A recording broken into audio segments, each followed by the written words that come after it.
hebrea con el se ve planteada de forma tácita. Esto se puede ver dentro de los juramentos que el Creador les hizo a sus servidores más fieles. ¿Ya? Entonces, vemos que es una declaración de seguridad para su pueblo, una promesa. ¿Cierto? Ahora, hay dentro de la Biblia a muchos hombres que Dios les hizo promesa de manera específica, ¿cierto? Y vamos a ver a dos. Lo vamos a mencionar solamente. Primero, Abraham, ¿cierto? Dice en Génesis 17:9, al oír esto, Abraham se inclinó en señal de respeto. Entonces Dios le dijo, en este pacto que hago contigo, te prometo lo siguiente, de ti nacerán muchas naciones. Por eso ya no vas a llamarte Abraham, sino Abraham, porque serás padre de muchas naciones, y muchos de tus descendientes serán reyes.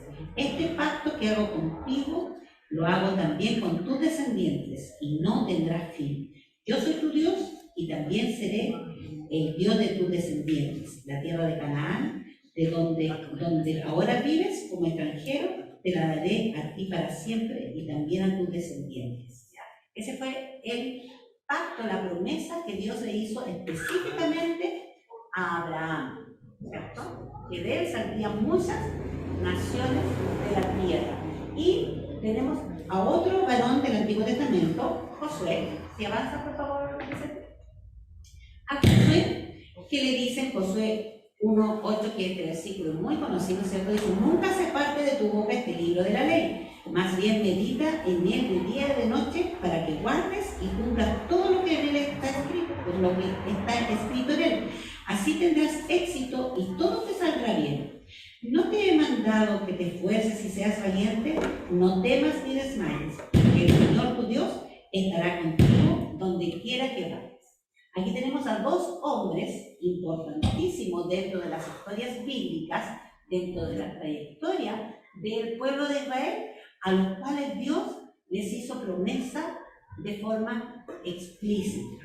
Se lo prometió directamente a ellos. Avanza, por favor, Luisa. ¿Ya? Un hombre o una mujer de palabra. Y aquí pensemos en nuestra sociedad. Hace unos 40 años atrás, esta frase era significativa, ¿cierto? Uno podía confiar en la palabra que el otro le daba.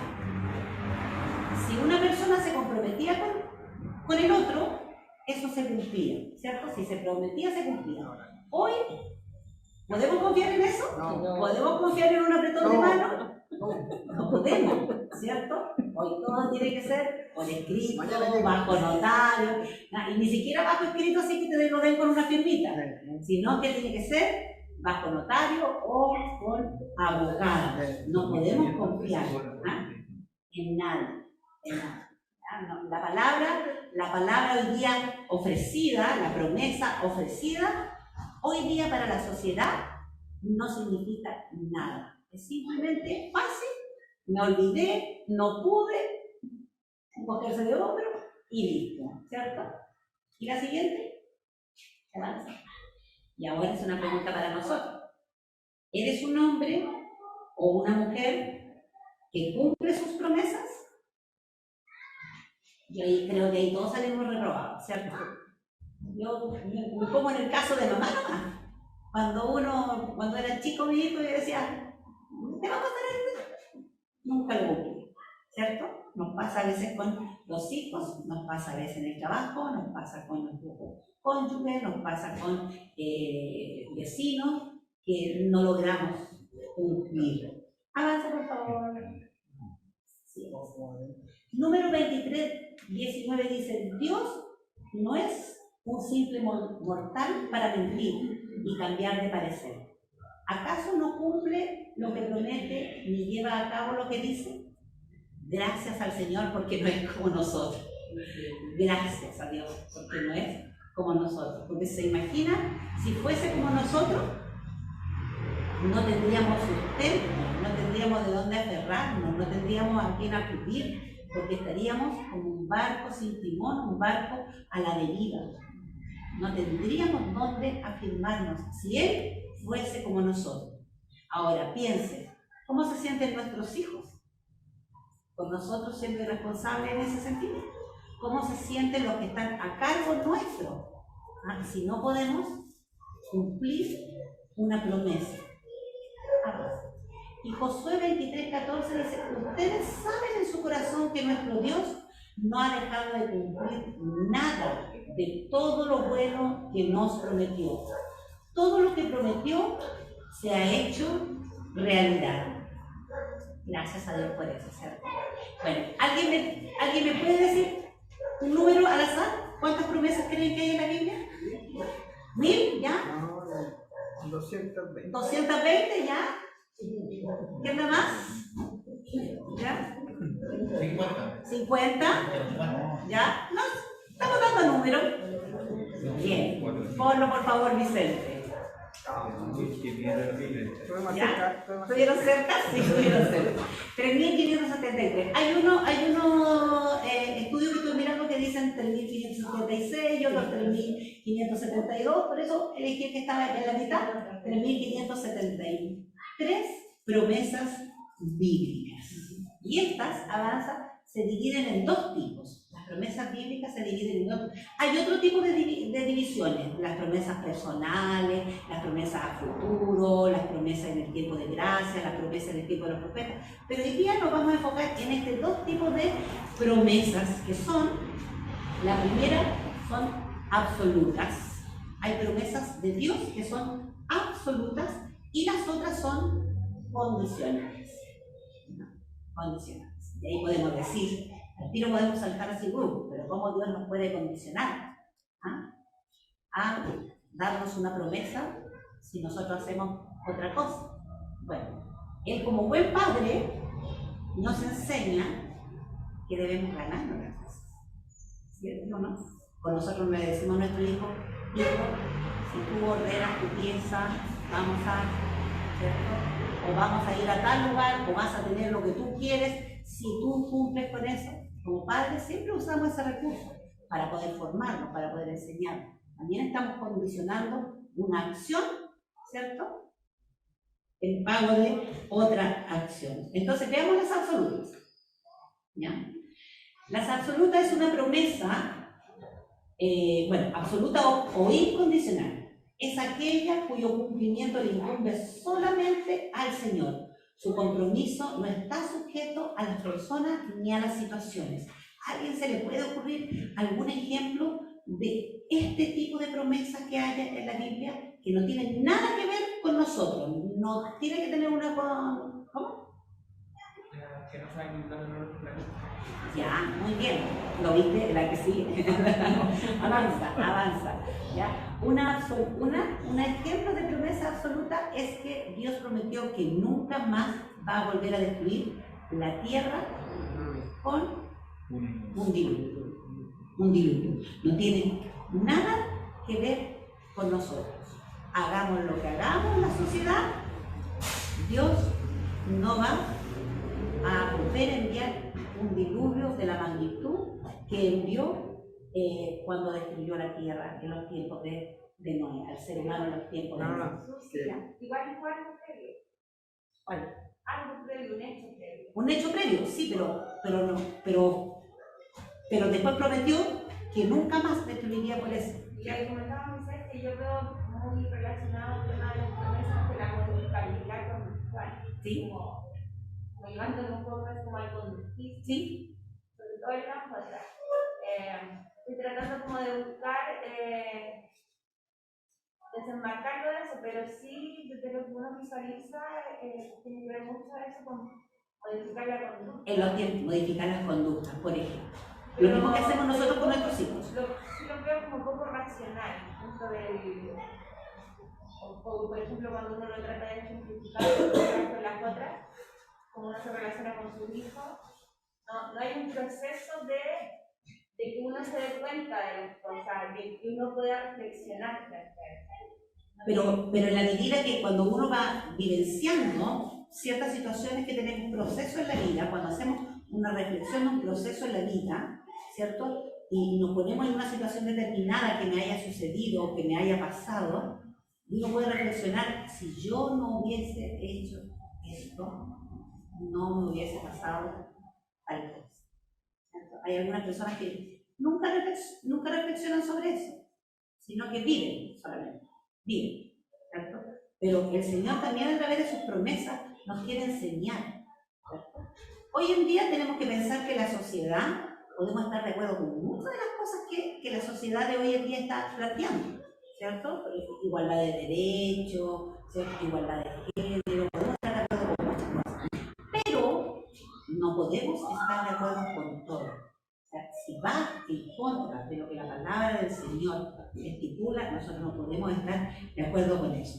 Y otra promesa absoluta, ya, a ver, dime uno. Que la tierra sigue generando vida, sigue generando. Esa misma, en Génesis 8:22, dice, mientras la tierra exista, siempre habrá siembras, cosechas, siempre hará calor y frío, y siempre habrá invierno y verano, y también noches y días. También es una promesa que es absoluta. Independientemente del caos que nosotros tenemos en la tierra, como seres humanos, ¿cierto? Con el cambio climático que hemos hecho tanto daño, y digo hemos, porque no podemos culpar solamente a las grandes empresas, porque también nosotros somos responsables del daño que el ser humano le ha ocasionado a la tierra como Dios la creó.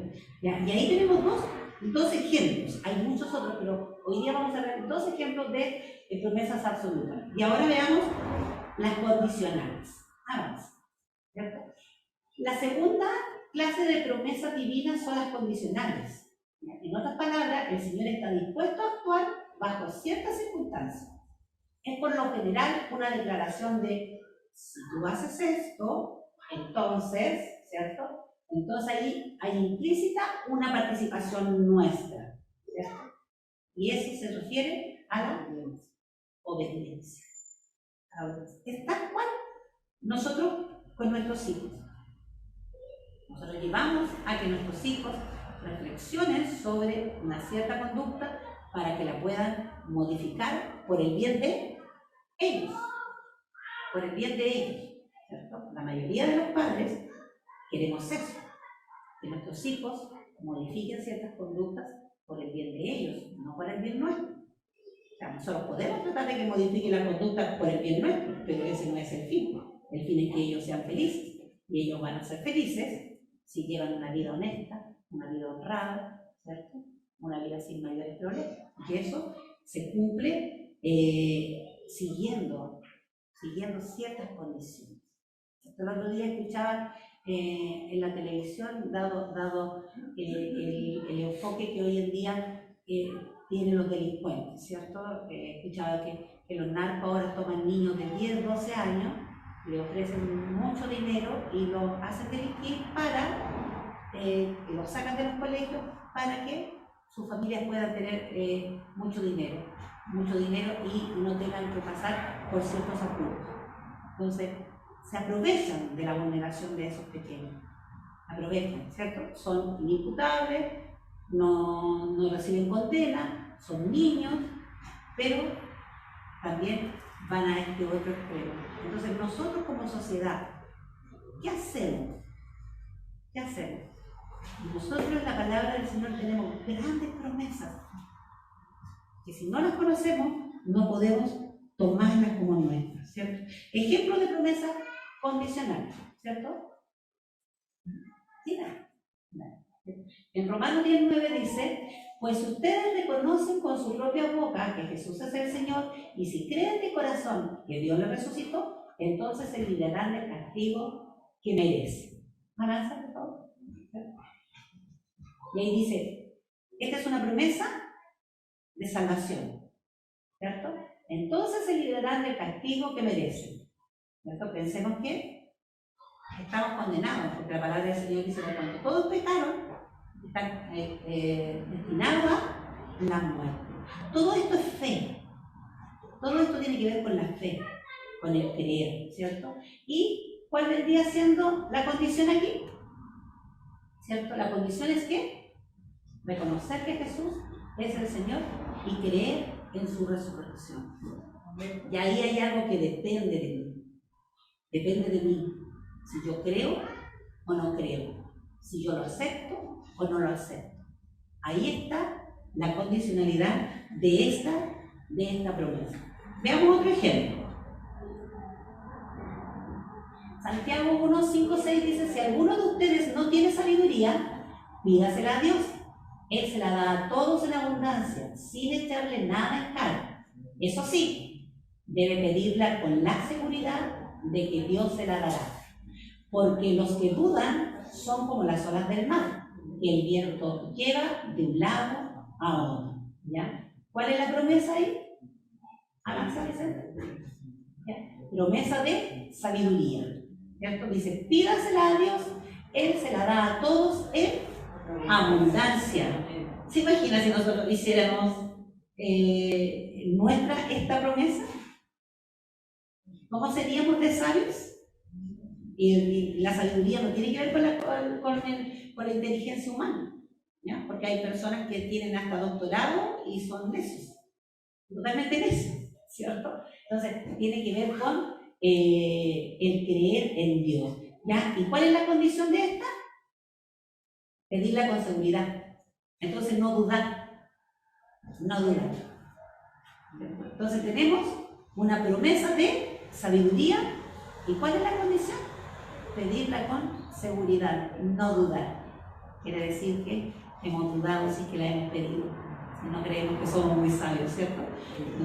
Entonces ahora, sí, es que se viene a la mente me parece que era David, que decía, que le pedía a Dios que le afirmara sus pensamientos, que afirme la mente.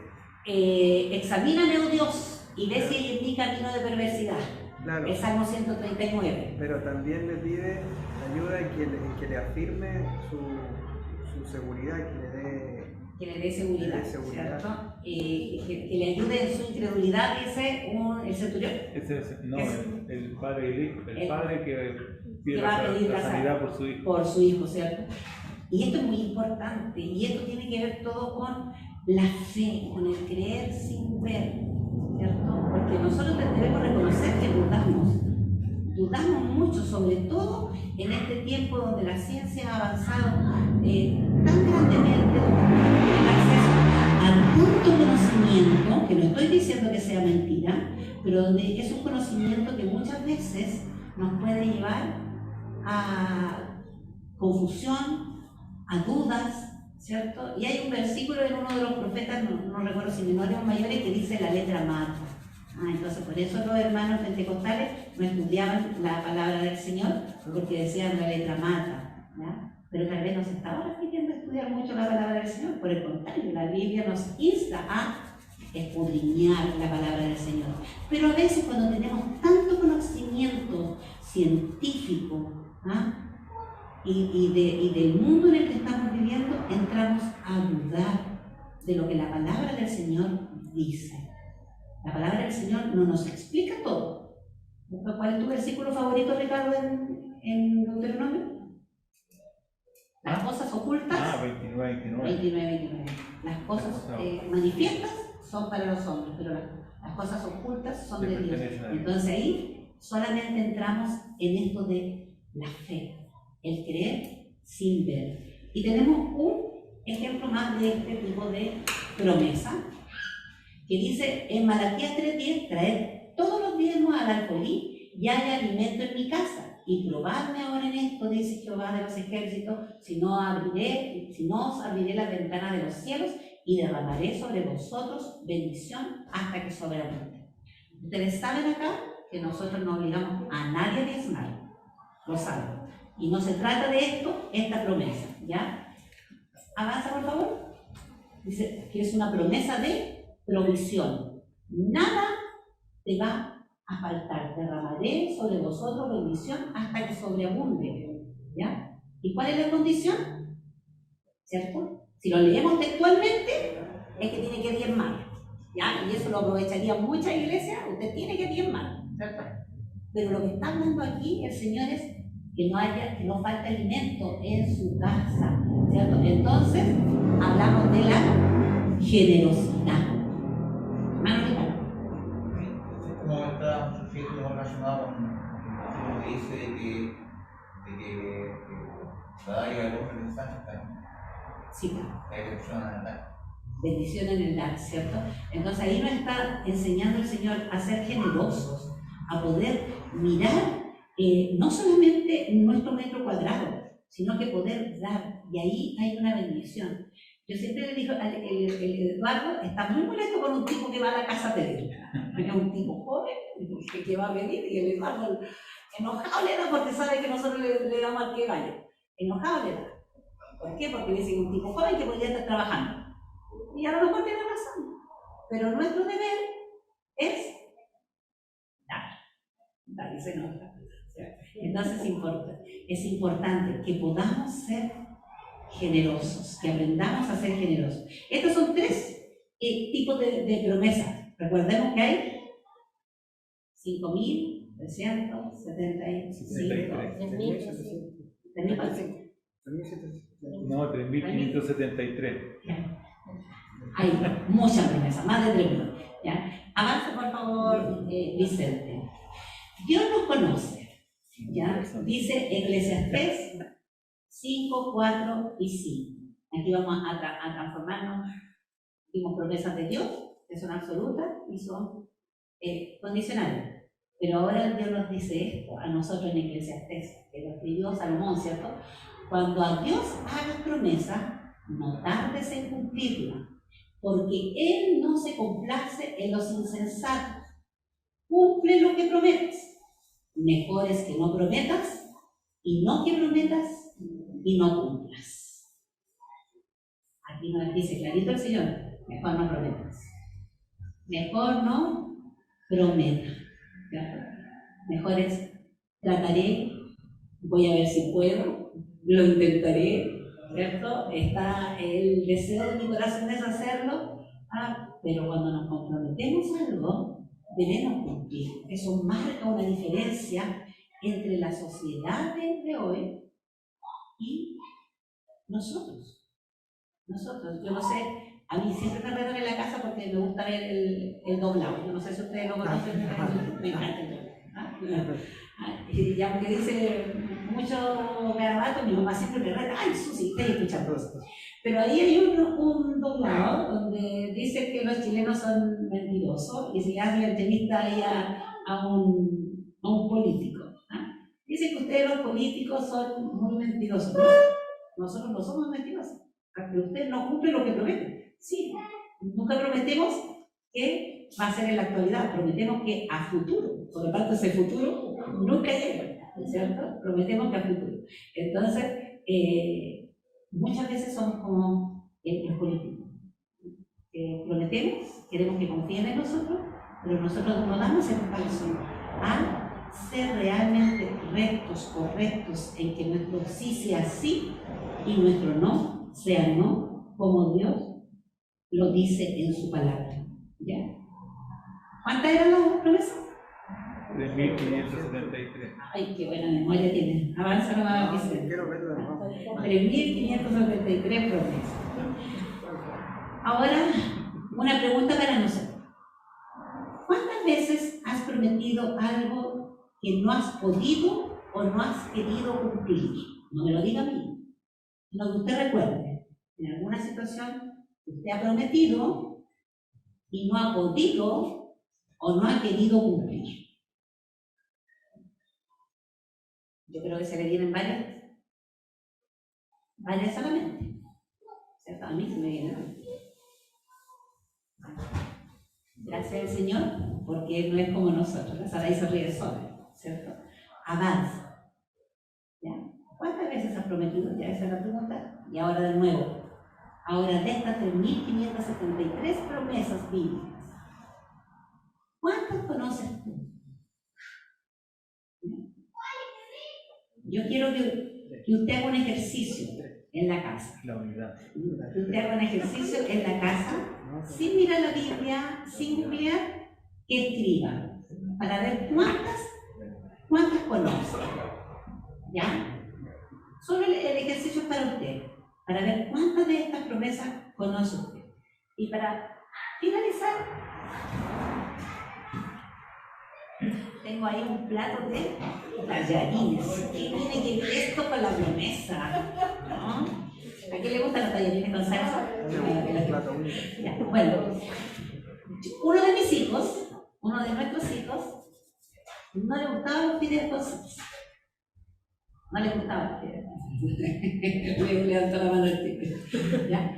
Y cuando chico, lo único que hacía era comer fideo con pasta o fideo blanco con un huevo frito, porque a él no le gustaba la salsa de tomate. Hasta que un día probó la salsa de tomate. ¿Ah? Y ahora, yo diría que son como 2 o 3 veces a la semana que en la noche lo vemos en la cocina. ¿Ah? Se hace fideo, de repente quiere ravioli, yo no tengo, va para el lado, le pide a mi mamá y se cocina y lo probó, le gustó, lo deseó, lo utilizó para él y come todas las semanas. Pero no es todo ventaja. ¿Ah? No es todo ventaja. Es cocinarla, es cocinarla. Porque ahora me alegan de que como mucho. De que come mucho. Y entonces, si esto lo cambiamos a las promesas, si nosotros decimos ya, yo conozco 10 promesas del Señor, y de esas promesas yo me aferro, ¿cierto? Y las vivo, y las mantengo en mi vida,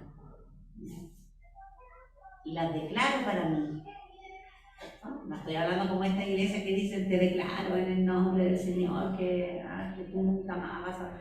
No, yo no estoy hablando de esas promesas que le hacen los profetas y que le dicen a usted yo te profetizo, no estoy hablando, yo estoy hablando de lo que está escrito en la palabra del Señor, la única fuente de verdad que nosotros tenemos.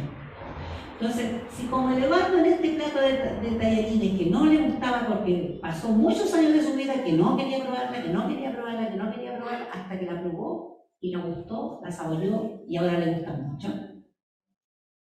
¿Cuánto más nosotros? Si aprendemos más promesas de la Biblia, más promesas que están escondidas en este libro maravilloso y las podemos hacer nuestras y podemos disfrutar de ellas. Condicionales o absolutas, porque la Biblia está llena de promesas que son en el sí y para el sí y para nosotros.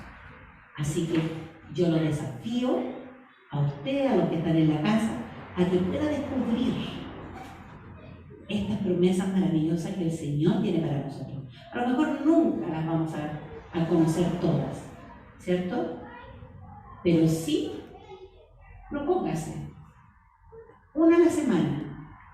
Esta semana voy a descubrir otra promesa. Esta semana voy a descubrir otra bendición que el Señor tiene para mi vida. Y se va a dar cuenta que realmente, como un Padre amoroso, Él está dispuesto a bendecirnos. Oremos. Señor, te alabamos, Padre, en esta hora por tu gran amor, por tu misericordia, por tu bondad maravillosa, porque eres bueno por los siglos de los siglos. Sabemos, Señor, que tu palabra está llena de bendición para nosotros. Sabemos que hay muchas cosas que no entendemos, que no comprendemos, o tal vez que no estemos de acuerdo, Señor, porque no van con los tiempos de ahora. Pero sí, Señor, podemos confiar en que tú tienes pensamientos de bien para nosotros. Señor, aun cuando las circunstancias en la sociedad, en nuestro entorno, se vea complicado, se vea difícil, se vea agotador, tu palabra, Señor, nos da esperanza, nos da bendición, porque dice que tu misericordia, Señor, otra promesa, se renueva cada mañana para nosotros. Así que te alabamos, Señor, por eso. Te bendecimos, Señor. Y te rogamos, Señor, que pongas en nosotros el deseo de buscar tu rostro, de aprender de ti, de conocer más de estas maravillosas promesas que tú tienes para nosotros como tus hijos. Te alabamos, Cristo, en el nombre de Jesús. Amén y amén. Amén. Vamos a cantar una alabanza